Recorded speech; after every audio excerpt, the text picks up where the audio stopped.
அதிமுக ஒன்றுபட வேண்டும், அதே நேரத்தில் பாஜகவுடன் கூட்டணி அமைத்து தேர்தல் போட்டியிட வேண்டும் என்ற கருத்தை வெளியிட்டார் முன்னாள் சென்னை மாநகராட்சி மேயர் சையது துரைசாமி அவர்கள். அவர் நம்பிட்டு அவர் சில கேள்வி கேட்கலாம். சார் வணக்கம் சார். அதிமுக ஒன்றுபடும் சொல்லிட்டு பலர் குரல் கொடுத்துறாங்க. அதோடு சேர்த்து நீங்கள் வந்து பாஜகவுடன் கூட்டணி அமைக்கணும் அப்படின்ற ஒரு கோரிக்கை வச்சுருக்கீங்க. என்ன காரணம் சார்? அதாவது ஒரு கட்சியை காப்பாற்றுவதற்கு என்னென்ன வகைகளில் அரசியலை முன்னெடுக்க வேண்டும், எப்படிப்பட்ட அணுகுமுறைகளை கடைப்பிடிக்க வேண்டும், புரட்சித் தலைவர் புரட்சித் தலைவி இவர்கள் எப்படி கட்சியை நடத்தினார்கள், அவர்கள் சந்தித்த சவால்கள் என்னென்ன, அந்த சவால்களிலிருந்து எப்படி இந்த இயக்கத்தை சிந்தாமல் சிதறாமல் காப்பாற்றினார்கள் என்பதையெல்லாம் வரலாற்றோடு இணைந்து நீங்கள் பயணித்தால் அந்த உண்மை நான் சொன்னது எவ்வளவு தூரம் சரி என்று புரியும். புரட்சி தலைவர் சந்திக்காத அவமானங்கள் இல்லை. 1980 ஆட்சி கலைக்கப்பட்டது. ஏனென்று தெரியுமா உங்களுக்கெல்லாம்? புரட்சி தலைவர் ஆட்சி கலைக்கப்பட்டு மீண்டும் அவர் வெற்றி பெறவே முடியாது என்று சொல்லி தேர்தலை சந்தித்த பொழுது அவர் ஒன்றும் சொல்லவில்லை. நான் என்ன தவறு செய்தேன், என் ஆட்சியை கலைத்தார்கள், வாக்களியுங்கள், தீர்ப்பளியுங்கள் என்றார். மீண்டும் வெற்றி பெற்றார். வெற்றி பெற்ற மமதையோடு அவர் மைய அரசை அணுகவில்லை. மைய அரசை எப்படி சரிப்படுத்தி தன்னோடு சேர்க்க வேண்டும், திமுகவிலிருந்து பிரிக்க வேண்டும் என்று சிந்தித்தார், செயல்பட்டார். அப்படிப்பட்ட ஒரு அணுகுமுறையைத்தான் நாம் கடைப்பிடிக்க வேண்டும். நாம் யாரும் புரட்சித் தலைவர் அல்ல. புரட்சி தலைவரை விட அன்றைய அரசியலில் யாரும் செல்வாக்கு பெற்றிருக்கவில்லை. அப்படி செல்வாக்கு பெற்ற புரட்சி தலைவரே இறங்கி போனார், சுயகௌரவம் பார்க்காமல் கட்சியை நடத்தினார் என்றால் நாம் அந்த வகையில் அதை பின்பற்ற வேண்டும் என்பதுதான் என்னுடைய வேண்டுகோள். அன்றைய காலகட்டத்தில் எம்ஜிஆர் இருக்கும்போது வந்து காங்கிரஸ் வந்து மத்தியில் அரசு ஆட்சியில் இருந்தது. இப்போ பாஜக இருக்குது. பாஜக வந்து தமிழகத்தில் வந்து ஒரு தீண்டத்தகாத கட்சி மாதிரியே பலர் பார்க்கக்கூடிய ஒரு சூழல் இருக்கிறது. இது எப்படி வந்து கொண்டு போக முடியும்? ஒரு செய்தியை நான் உங்களுக்கு தெரியப்படுத்த விரும்புகிறேன். எந்த கட்சியும் வெறுக்கத்தக்கதோ விரும்பத்தகாத அரசியல் கட்சியோ கிடையாது. தீண்டத்தகாத கட்சி என்றால் திராவிட இயக்க கொள்கைகளை பற்றி பேசி வருகின்ற திமுக 5 ஆண்டு காலம் அந்த ஆட்சியில் இடம்பெற்றது என்றால், அதுவும் கூட்டணி ஆட்சியில் இடம்பெற்றது என்றால் இதை என்ன சொல்லுகிறீர்கள்? ஆக ஒரு அரசியல் கட்சியை நடத்துவது, ஒரு அரசியல் கட்சி கூட்டணி அமைப்பது, ஒரு அரசியல் வெற்றியை பெறுவதற்கு நாம் எடுக்கின்ற நடவடிக்கைகள் கட்சியை சேர்த்து காப்பாற்ற வேண்டும். அப்படி கட்சியை சேர்த்து நீங்கள் காப்பாற்றினால்தான் கட்சியும் இருக்கும், தொண்டர்கள் நலன், பொதுமக்கள் நலன், கொள்கை, கோட்பாடு என அனைத்தையும் காப்பாற்ற முடியும். ஒரு தேர்தலில் எடுக்கின்ற முடிவுகளால் கொள்கையோ கட்சியோ காப்பாற்றப்படுமானால் அந்த எந்த கொள்கையாக இருந்தாலும் அதை ஏற்றுக்கொள்ளலாம். இதுவரையில் எல்லோரும் சொல்லுகிறார்கள், இதுவரையில் நான் யாரையும் பரிந்துரைக்கவில்லை, பேசவில்லை. பாஜகவால் தமிழகத்திற்கு எது மாதிரியான ஒரு நிகழ்வு கெடுதல் நடைபெற்றிருக்கிறது என்று ஒன்றை சொன்னால் கூட அதை என்னால் புரிந்து கொள்ள முடியும். ஒட்டுமொத்தமாக சூமோட்டாவாக சொல்லுகிறார்களே தவிர பாஜக இன்றைக்கு ஆற்றியிருக்கிற பணிகள், பாஜக இன்றைக்கு செய்து கொண்டிருக்கின்ற இந்த பணிகளை தமிழகத்தில் வேறு கூட்டணியால் செய்ய முடியுமா? 40 இடமும் கொடுக்கப்படுகிறது. இந்த 40 இடத்தை வைத்துக்கொண்டு அவர்களால் என்ன செய்ய முடியும்? இந்தியாவில் மீண்டும் தேர்தல் வந்தால் பாஜக வெற்றி வரும் வட மாநிலங்களில். அப்படி என்றால் தொடர்ந்து தமிழகத்திற்கு வெற்றி பெற்றாலும் அந்த எம்பிக்களால் ஒரு காரியமும் செய்ய முடியாது என்ற நிலை நீடிக்குமேயானால் தமிழ்நாட்டு மக்களுடைய எதிர்பார்ப்புகளெல்லாம் கனவாகவே போக வேண்டுமா? ஆக தமிழ்நாட்டு மக்களின் நலனை பாதுகாக்க வேண்டும். தமிழ்நாட்டு மக்களுக்கு தேவையான அனைத்து உதவிகளையும் மத்திய அரசிலிருந்து பெற வேண்டும் என்று சொன்னால் மத்திய அரசோடு இணக்கமான ஒரு சூழ்நிலையை அமைத்து கொண்டால் மட்டுமே தமிழ்நாட்டு மக்களுக்கு நல்ல காரியங்கள் நடைபெறும், தேவையான கோரிக்கைகளை நிறைவேற்ற முடியும். அதை விடுத்து பாஜக என்று சொன்னால், இது தீண்டத்தகாத கட்சி என்று சொன்னால், அரசியலில் கொள்கை கோட்பாடுகளை ஒரு பழைய நிகழ்வை நான் நீங்கள்லாம் இளைஞர்கள் 67 பற்றி உங்களுக்கு தெரியாது. 67 தேர்தலில் ஒரு மிகப்பெரிய கடுமையான போட்டி, 7 கட்சி கூட்டணி, முரண்பட்ட கட்சிகளின் கூட்டணி. அந்த கூட்டணி அமைத்த பொழுது மூதறிஞர் ராஜாஜி அண்ணாவின் தலைமையிலான கூட்டணியில் இருந்தார், இடதுசாரிகள் இருந்தார்கள். இப்படிப்பட்ட ஒரு முரண்பட்ட கூட்டணி இருந்த பொழுது ராஜாஜி சொன்னார், எல்லோரும் பூநூலை பிடித்து கொண்டு உதயசூரியனுக்கு வாக்களியுங்கள் என்று சொன்னார். அப்படி என்றால் தேர்தலுக்கு தேர்தல் கூட்டணி அமைப்பது, முடிவுகளை எடுப்பது என்பது சூழ்நிலைக்கு ஏற்றவாறே தவிர கொள்கை ரீதியான முடிவு அல்ல. அந்த தேர்தலில் எவ்வளவு தெரியுமா வித்தியாசம்? 7 கட்சி கூட்டணி அமைத்தும் புரட்சித் தலைவர் எம்ஜிஆர் சுடப்பட்டார். அந்த சுடப்பட்ட சுவரொட்டி தமிழகம் எங்கும் பட்டி தொட்டி எங்கும் ஒட்டப்பட்டது. அதனால் அன்றைக்கு திமுக 1.5% வெற்றி பெற்றது. புரட்சித் தலைவர் மாத்திரம் அன்றைக்கு சுடப்படவில்லை என்றால் காங்கிரஸ் பேரியக்கம் வலிமையாக இருந்த அந்த தேர்தலில் வெற்றி பெற்றிருக்க முடியாது. 7 கட்சி கூட்டணி அமைத்தும் புரட்சித் தலைவர் எம்ஜிஆருக்கு இருந்த மிகப்பெரிய செல்வாக்கு, மக்கள் மத்தியில் இருந்த செல்வாக்கு, அவர் சுடப்பட்டால் என்ற நிலையில் அதை வெளிப்படுத்திய தேர்தல் அது. ஆகவே கொள்கை கோட்பாடு என்பது தேர்தல் நேரத்தில் சூழலுக்கு ஏற்ற வகையில் யார் வர வேண்டும் யார் வரக்கூடாது இதை முடிவெடுப்பது தான் தேர்தல். கடந்த காலங்களில் எம்ஜிஆர் ஜெயலலிதா அவர்களாம் கொள்கை அடிப்படையில் தான் கூட்டணி வச்சுருக்காங்க. இப்போ நீங்கள் கொள்கை தேவையில்லை இந்த மாதிரி பேசுகிறீங்க. என்ன கொள்கை அடிப்படையில் தேர்தலை வச்சாங்க சொல்லுங்கள். எங்கே கொள்கையை அடிப்படையாக வைத்து தேர்தல் நடத்தப்பட்டது? காங்கிரஸோடு கூட்டணி அமைத்தது கொள்கை ரீதியானது. காங்கிரஸும் திமுகவும் கூட்டணி வைத்தது கொள்கை ரீதியானதா?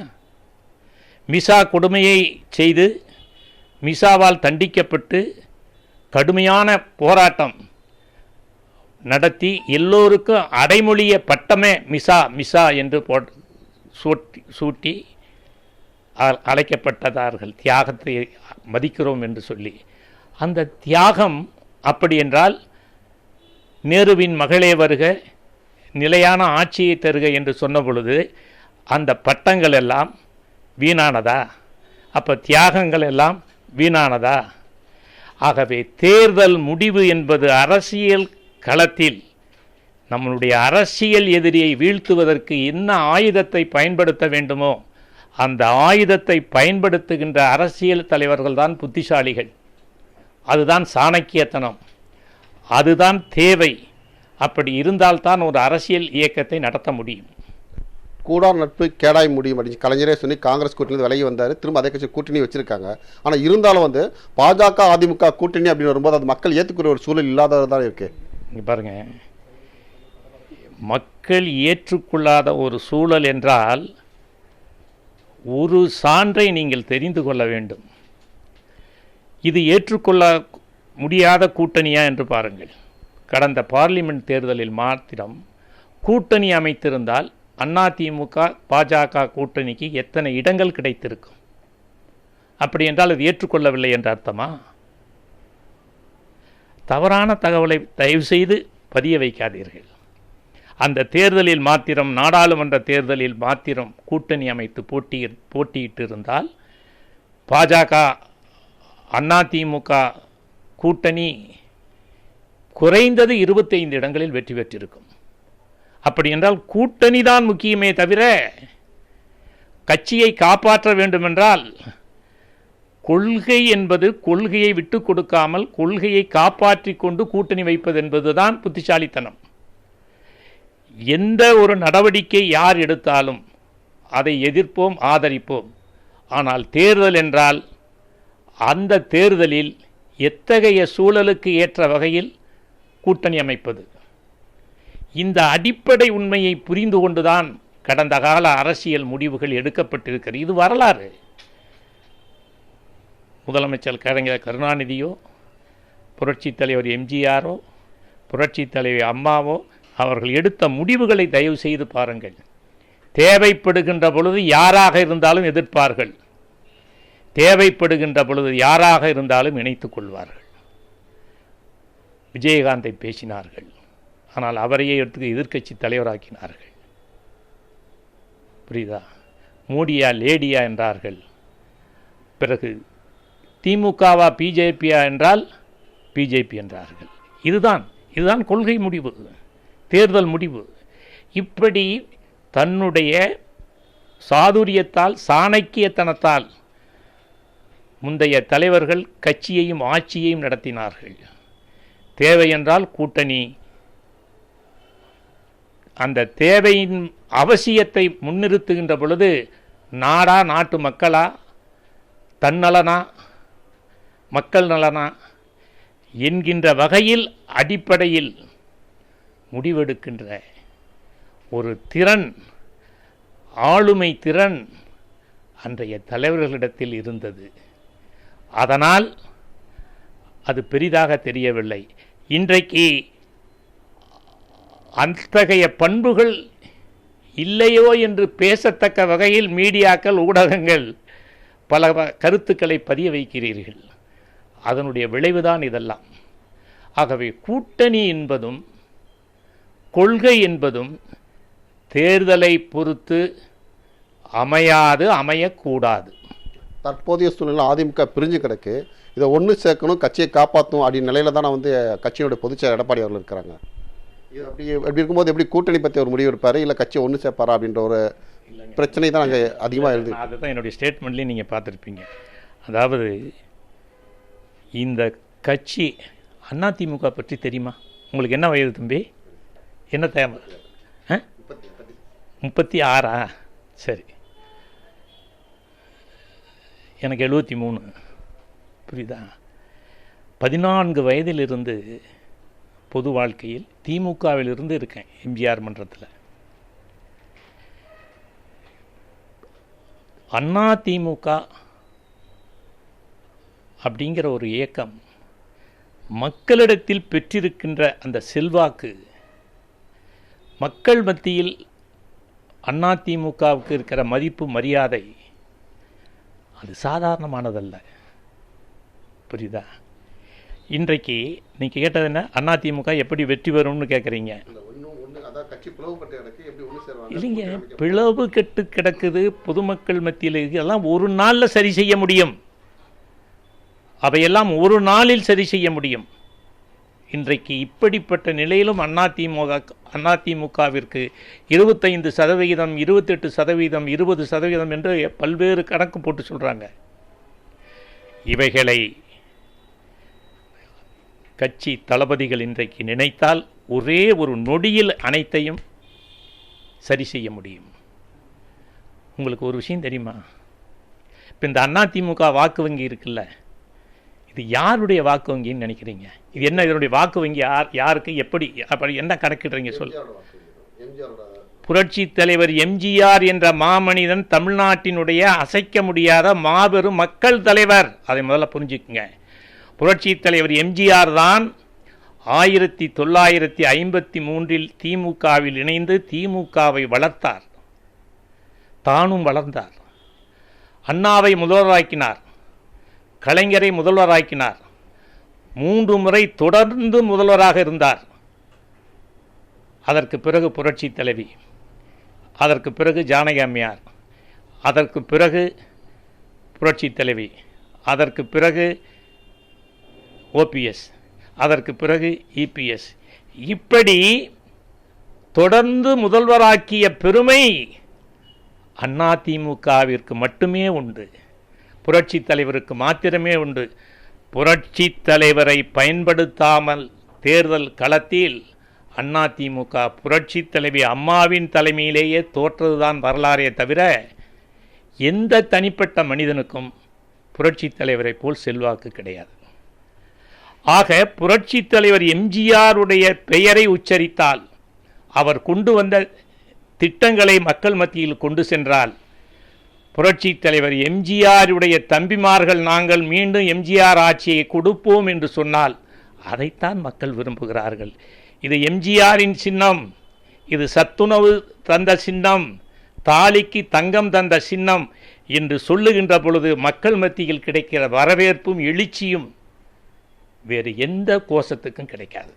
ஒன்றுபட ஓபிஎஸும் டிடிவி தினகரன் சசிகலாலாம் ரெடியாக இருக்காங்க.